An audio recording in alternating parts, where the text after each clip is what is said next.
Aquí caben distintas visiones del mundo, confrontamos ideas y nos encanta el debate. Son nuestros estelares los protagonistas de los siguientes minutos en Buena Costumbre. Bueno, estamos a 17 minutos de las 9 de la mañana, hora en punto, y ya estamos saludando a María Paz Charpentier, de la Fundación Juntos Más Libres. ¿Cómo está, abogada? Muy buenos días. Muy buenos días, Álvaro, María José, Javier, y por supuesto aprovecho de desearle una muy feliz Navidad, que ya pasó, y un próspero año nuevo a todos quienes nos están escuchando, porque ya el próximo lunes va a ser 2023, claro, así que les mando un caluroso abrazo. A nombre de la numerosa audiencia de Buena Costumbre, muchas gracias por sus deseos, doña María Paz. Don Javier Sandoval, ¿cómo estás, Javier? ¿Cómo te va? Muy buenos días, consejero regional, militante del partido Igualdad, la otra cara de la moneda política aquí en nuestros estelares de Buena Costumbre. How are you? Muy buenos días. Muy buenos días, Álvaro, María José Paz, en este último programa que nos toca este año, también desearle a los auditores, auditoras, vecinos y vecinas un muy feliz y próspero año nuevo, lleno de fraternidad y mucha naturaleza. Mira, me gustó lo de la naturaleza principalmente, Javier. Muchas gracias. Hoy empecemos el debate porque el ministro de Desarrollo Social, Giorgio Jackson, tuvo una extensa entrevista publicada por el medio La Tercera, y fíjense que causó polémica algunas de sus declaraciones. Por ejemplo, cuando él señala que no cree que este gobierno vaya a pasar desapercibido en las páginas de historia o de la historia, ¿verdad? Esto es posible también conectarlo con esta crítica de diversos actores políticos, producto de una intervención que tuvo él en un Zoom, ¿ya? ¿Cómo fue lo que dijo, Álvaro? Cuando habló de la moral, ¿verdad? Se puso de la superioridad un moral, arriba, digamos, un arriba. Fue muy criticado. Uno podría decir, bueno, es un gobierno que no ha tenido hasta el momento casos de corrupción. Pero sin embargo, acuérdate lo que dijiste tú de la encuesta CADEM. ¿Sí? ¿Qué porcentaje no confía en el presidente? Ahora un 65%, Un 65%. Lo que la desconfianza ha aumentado drásticamente en muy pocos meses. Oye, ¿te parece si le damos el privilegio de contestar a María Paz Charpentier? Horas. Póngale nomás, Paz. María ¿De la José, corrupción? Pero sí, lo que pasa no es corrupción, pero yo creo que hay que estar pendientes del caso Fundamenta, en donde hay una ex funcionaria de gobierno que recibe una instrucción para poder desechar un proyecto que genera bienestar en términos laborales, por ejemplo, pero que sin embargo se rechaza o se argumenta un rechazo con temas demasiado débiles, con artículos demasiado débiles, con fundamentos muy débiles. Esa es la Seremia de Medio Ambiente de la región metropolitana, ¿cierto? Ese es el caso. El proyecto Fundamento de la comuna de Ñuñoa, que se rechaza y que, bueno, están los titulares estos últimos días, pero me quiero referir más bien a esa pregunta, ¿verdad? Porque yo creo que la entrevista del ministro Giorgio Jackson nos permite hacer o nos invita a hacer una evaluación respecto de este gobierno en lo que lleva hasta ahora, ¿verdad? Particularmente porque yo creo que una de las razones que desde mi perspectiva transforma a este gobierno en un gobierno fracasado, ya voy a decir por qué, es precisamente ese ánimo permanente de pasar a la historia y no ocuparse de lo que son las cosas presentes.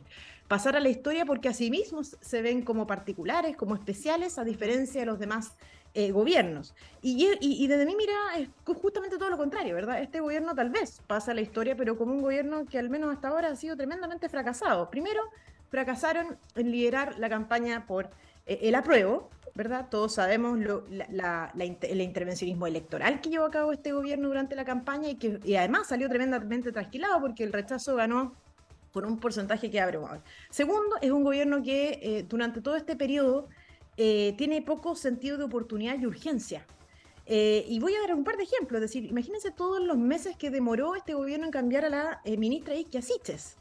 O, por ejemplo, lo que se ha demorado en presentar una reforma de pensiones en circunstancias que se suponía que se iba a presentar en agosto.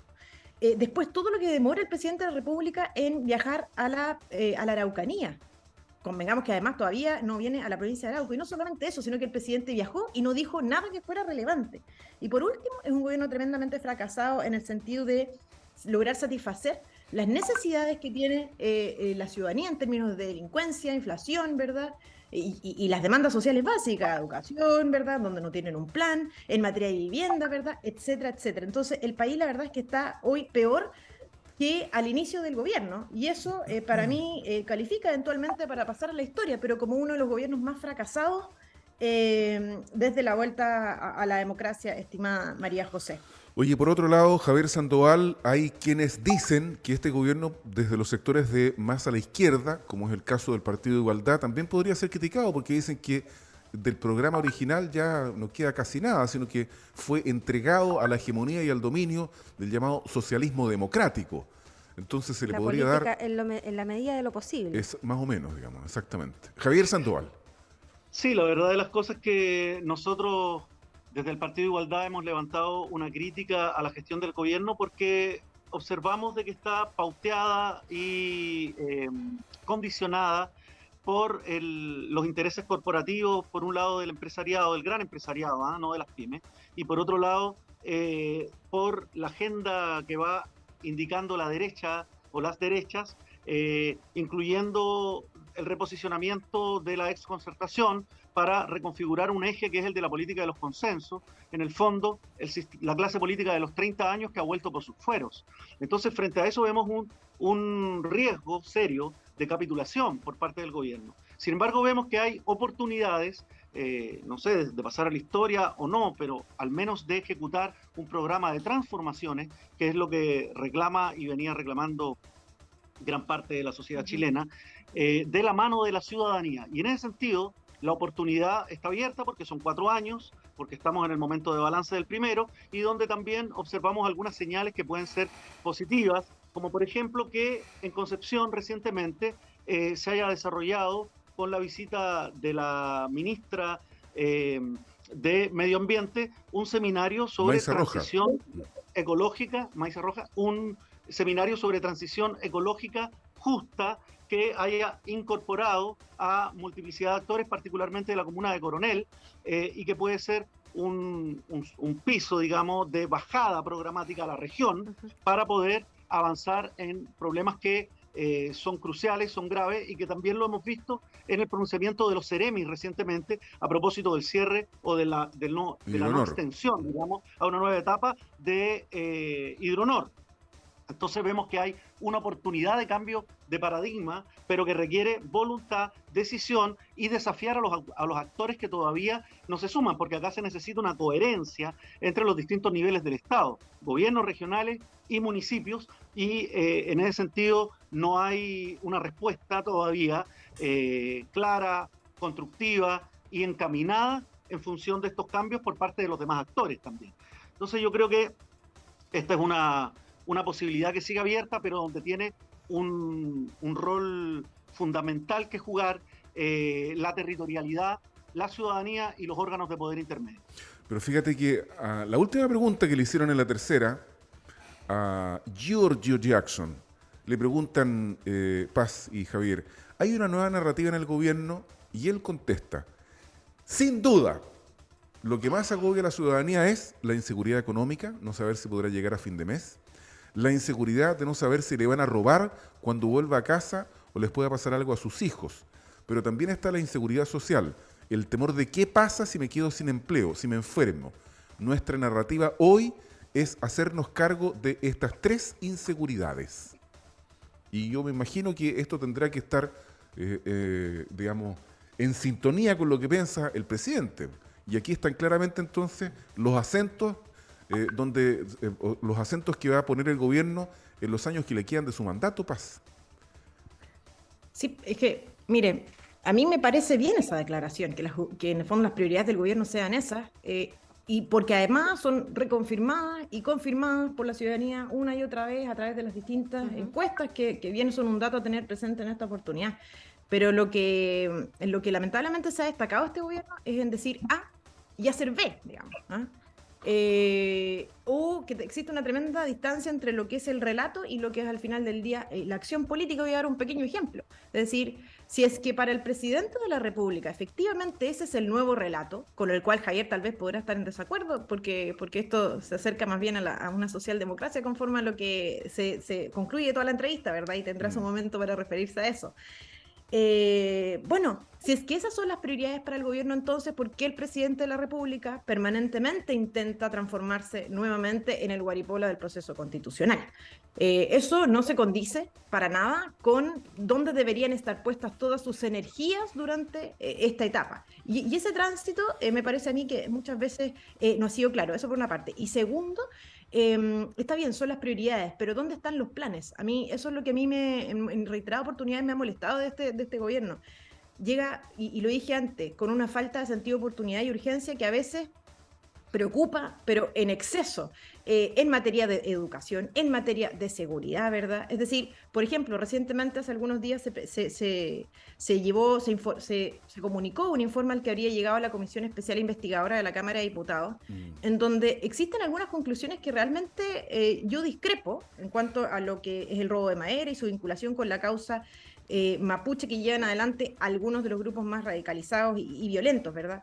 Bueno, la verdad es que ese plan, ese informe, además de tener algunos cuestionamientos, la verdad es que, bueno, ¿cómo conversa ese plan con lo que en teoría estaría llevando adelante el gobierno en materia de inseguridad en la macrozona sur? Entonces, la verdad es que generalmente tenemos un gobierno que tiene una falta de sentido de oportunidad y urgencia en las materias más sensibles. Entonces, del dicho al hecho, estimado Álvaro, hay mucho trecho y la verdad es que este gobierno se ha quedado en el relato y no en las acciones. ¿Tú piensas lo mismo, Javier? ¿Se ha avanzado en las materias que son necesarias de avanzar y que la ciudadanía pone como en el primer listado de la agenda? Materias de seguridad principalmente y también respecto a la economía. Han habido planes en contra de la inflación, tengo entendido que también ha aumentado el presupuesto a Carabineros, pero más allá de eso, ¿cómo lo sientes tú también en el trabajo territorial? Como consejero. Yo veo que se han tomado algunas medidas, pero es insuficiente, porque hay una situación de fondo y estructural, y es que tenemos un Estado débil que tiene serias dificultades para poder encarar la magnitud de los desafíos de transformación estructural que requiere resolver los problemas y las demandas sociales, así como la garantía de derechos sociales relacionados con la salud, con la educación, con la seguridad, con las necesidades de investigación y de nuevas tecnologías que requerimos. Y ahí estamos hablando de por lo menos un incremento de 36.000 millones más en las arcas fiscales, cosa que hoy día está atorada y está entrabada, incluso también por el marco limitado y restringido que se ha establecido para el proceso constitucional, o sea, tanto por el Estado que tenemos, que es un Estado subsidiario, como por la negativa de la clase política que hoy día reestructura, ¿verdad?, el acuerdo a través de un mecanismo absolutamente binominal para evitar que se pueda transitar hacia un Estado garante y salir de este modelo fracasado de Estado subsidiario.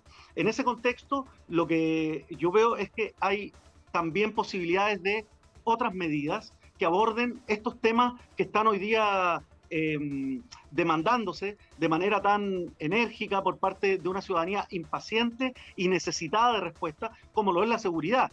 Pero dentro de la seguridad, yo ensancho ahora mismo, a la luz de lo que está pasando en nuestra zona, digamos, el problema a lo que acaba de suceder, por ejemplo, con los riesgos de incendios forestales, con la realidad de incendios forestales que estamos viviendo hoy día en Chiguayante, Laja, San Pedro, y que el fin de semana en una planta de celulosa de la ruta del Itata, el galpón de papelerías del Parque Industrial de Coronel, todo relacionado con una actividad económica, con una industria que es altamente riesgosa y que requiere una transición socioecológica justa, como la que ha venido a impulsar el Ministerio de Medio Ambiente. Es un hecho, cuando hablamos de la actividad forestal, que juega un rol en el conflicto mapuche. Y eso no está planteado. Así como también en los incendios forestales que amenazan a los barrios. Nuestro tema en ese sentido es cómo, desde la localidad, desde los territorios, desde los instrumentos regionales, como por ejemplo el Plan Regulador Metropolitano, el Plan Regional de Ordenamiento Territorial y la Estrategia Regional de Desarrollo, que están retrasados porque debieron actualizarse este año 2022, podemos empezar un año 2023 que realmente apunte a resolverlo y a generar una serie de soluciones que también den más seguridad y den más sustentabilidad, porque hoy día tenemos una matriz productiva que no es sostenible en la región del Biobío y eso es replicable al resto del país. Oye, Javier Sandoval, consejero regional del Partido Igualdad, tienes, al igual que se lo vamos a ofrecer después a Paz Charpentier, 20 segundos para tus buenos deseos o tus deseos más sentidos para el próximo año 2023, que ya está ahí a la vuelta de la esquina. Bueno, desear de que sea un año de transformaciones, un año de participación y de vida comunitaria, donde logremos desde los territorios, desde las comunidades, generar nuevos términos de convivencia y también de acción política que permita solucionar los graves problemas que tenemos en nuestra región. Tenemos que darnos la oportunidad, darnos también el aliento, la esperanza para poder dar el paso que hasta el momento no ha podido dar la ciudadanía en términos de transformaciones, y al respecto de eso nosotros hemos impulsado desde nuestra bancada igualitaria en el Consejo Regional, desde también algunas otras instancias como municipios, impulsar soluciones, discusiones que abran la participación, que ensanchen la política para transformar instrumentos relevantes que hoy día tenemos la oportunidad de poner al servicio de los cambios, como los instrumentos que he mencionado, sobre todo una estrategia regional de desarrollo que apunta al buen vivir y que se haga cargo de los graves problemas que hoy día genera la industria energética, inmobiliaria y también, como señalé, el monocultivo forestal en la región. Propongámonos esos objetivos y unámonos para poder alcanzarlos. Gracias, Javier. Paz Charpentier, tu tiempo para los deseos públicos. Sí, muchas gracias, muchas gracias, Álvaro. Mira, yo solo quiero, realmente lo deseo de corazón, que el próximo año sea un año en donde en Chile recuperemos el orden y la seguridad, en donde tengamos certidumbre en distintos ámbitos de la vida, como por ejemplo los temas económicos, los temas de cesantía, en donde nuevamente tengamos un gobierno en donde que se preocupe realmente de solucionar y avanzar en las demandas sociales con un plan serio y a largo plazo en materia de educación, salud y pensiones, ¿verdad? Que las pensiones sí que no pueden esperar porque son quienes son los beneficiarios, son aquellas personas que tanto contribuyeron a nuestra sociedad en el pasado y que hoy exige que nosotros nos pongamos en forma, ¿verdad? A tono con lo que ellos aportaron a nuestro país. Así que ese es mi profundo deseo, para que cada una de las personas en ese marco de condiciones que debe garantizar el Estado pueda desarrollar felizmente cada uno de sus proyectos de vida. Eso para las personas que nos están escuchando lo deseo realmente, y para la región en su conjunto también tengo un deseo, estimado. A ver. Porque resulta que nuestra región, después de pasar de ser la segunda y tercera región en aportar al PIB a nivel nacional, ya estamos en un cuarto lugar, digamos. O sea, somos cada día una región más insignificante en términos económicos y por lo tanto somos cada vez más débiles para poder hacer el peso relativo que necesariamente necesitamos para poder hacerle peso a Santiago. Y por lo tanto yo deseo para el próximo año una región que se ponga detrás de todos aquellos que queremos una región ordenada, económicamente pujante, en donde volvamos a tener las oportunidades que tal vez hace algunos años atrás existían en este lugar, y para eso yo creo que existe un acuerdo transversal a nivel político, así que espero que todos nos pongamos detrás de ese objetivo, noble objetivo regional, estimado Álvaro. Hoy te manda muchos saludos Jorge Silva, dice que lujo empezar la semana con los análisis honestos y claros de Paz Charpentier. Feliz Navidad a todos Jorge. Los panelistas, incluyendo a Javier Sandoval. Gracias a ustedes por estar acá. No nos vamos a ver el próximo lunes porque es feriado, pero sí en la segunda semana de enero aquí estaremos de nuevo para encontrarnos con Javier y Paz. En el 2023. Gracias, que tengan buen año, Javier y Paz. Muchas gracias. Así se pasan los años, así que a disfrutar lo que queda. Un abrazo. Chao, chao. Chao.